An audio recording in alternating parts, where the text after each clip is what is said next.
ابو ذر ایک جوڑا پہنے ہوئے تھے اور ان کا غلام بھی جوڑا پہنے ہوئے تھا۔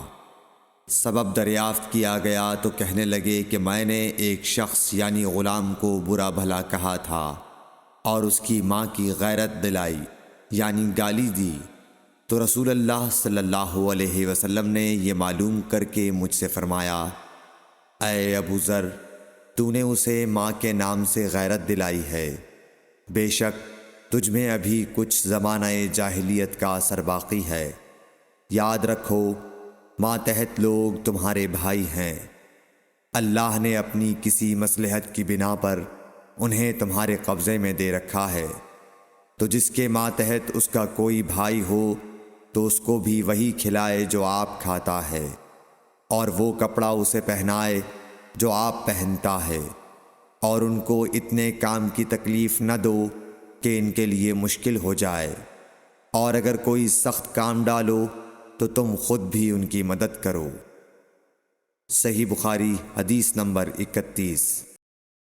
جب سورہ انعام کی یہ آیت اتری، جو لوگ ایمان لائے اور انہوں نے اپنے ایمان میں گناہوں کی آمیزش نہیں کی، تو آپ صلی اللہ علیہ وسلم کے اصحاب نے کہا، یا رسول اللہ، یہ تو بہت ہی مشکل ہے، ہم میں کون ایسا ہے جس نے گناہ نہیں کیا؟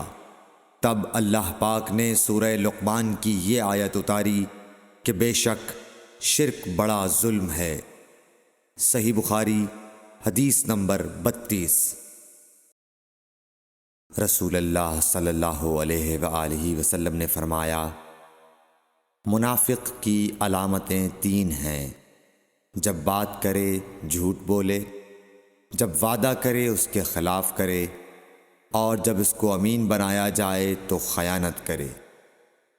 صحیح بخاری حدیث نمبر 33۔ رسول اللہ صلی اللہ علیہ وسلم نے فرمایا کہ 4 عادتیں جس کسی میں ہوں تو وہ خالص منافق ہے، اور جس کسی میں ان 4 میں سے ایک عادت ہو تو وہ بھی نفاق ہی ہے جب تک اسے نہ چھوڑ دے۔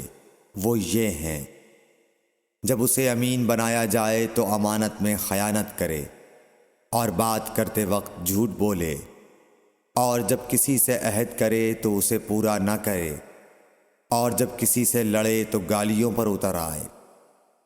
صحیح بخاری حدیث نمبر 34۔ رسول اللہ صلی اللہ علیہ وسلم نے فرمایا، جو شخص شب قدر ایمان کے ساتھ محض ثواب آخرت کے لیے ذکر و عبادت میں گزارے، اس کے گزشتہ گناہ بخش دیے جاتے ہیں۔ صحیح بخاری حدیث نمبر 35۔ رسول اللہ صلی اللہ علیہ وسلم نے فرمایا، جو شخص اللہ کی راہ میں جہاد کے لیے نکلا، اللہ اس کا ضامن ہو گیا۔ اللہ تعالیٰ فرماتا ہے، اس کو میری ذات پر یقین اور میرے پیغمبروں کی تصدیق نے اس سرفروشی کے لیے گھر سے نکالا ہے۔ میں اس بات کا ضامن ہوں کہ یا تو اس کو واپس کر دوں ثواب اور مال غنیمت کے ساتھ، یا شہید ہونے کے بعد جنت میں داخل کر دوں۔ رسول اللہ صلی اللہ علیہ وسلم نے فرمایا، اور اگر میں اپنی امت پر اس کام کو دشوار نہ سمجھتا تو لشکر کا ساتھ نہ چھوڑتا، اور میری خواہش ہے کہ اللہ کی راہ میں مارا جاؤں، پھر زندہ کیا جاؤں، پھر مارا جاؤں، پھر زندہ کیا جاؤں، پھر مارا جاؤں۔ صحیح بخاری حدیث نمبر 36۔ حضرت صلی اللہ علیہ وسلم نے فرمایا، جو کوئی رمضان میں راتوں کو ایمان رکھ کر اور ثواب کے لیے عبادت کرے، اس کے اگلے گناہ بخش دیے جاتے ہیں۔ صحیح بخاری حدیث نمبر 37۔ حضرت صلی اللہ علیہ وسلم نے فرمایا، جس نے رمضان کے روزے ایمان اور خالص نیت کے ساتھ رکھے، اس کے پچھلے گناہ بخش دیے گئے۔ صحیح بخاری حدیث نمبر 38۔ حضرت صلی اللہ علیہ وسلم نے فرمایا، بے شک دین آسان ہے، اور جو شخص دین میں سختی اختیار کرے گا تو دین اس پر غالب آ جائے گا اور اس کی سختی نہ چل سکے گی۔ بس اس لیے اپنے عمل میں پختگی اختیار کرو اور جہاں تک ممکن ہو میانہ روی برتو، اور خوش ہو جاؤ کہ اس طرز عمل سے تم کو دارین کے فوائد حاصل ہوں گے، اور صبح اور دوپہر اور شام اور کسی قدر رات میں عبادت سے مدد حاصل کرو۔ نماز 5 وقتہ بھی مراد ہو سکتی ہے کہ پابندی سے ادا کرو۔ صحیح بخاری حدیث نمبر 39۔ رسول اللہ صلی اللہ علیہ وسلم جب مدینہ تشریف لائے تو پہلے اپنی نانہال اترے جو انصار تھے، اور وہاں آپ نے 16 یا 17 ماہ بیت المقدس کی طرف منہ کر کے نماز پڑھی، اور آپ کی خواہش تھی کہ آپ کا قبلہ بیت اللہ کی طرف ہو۔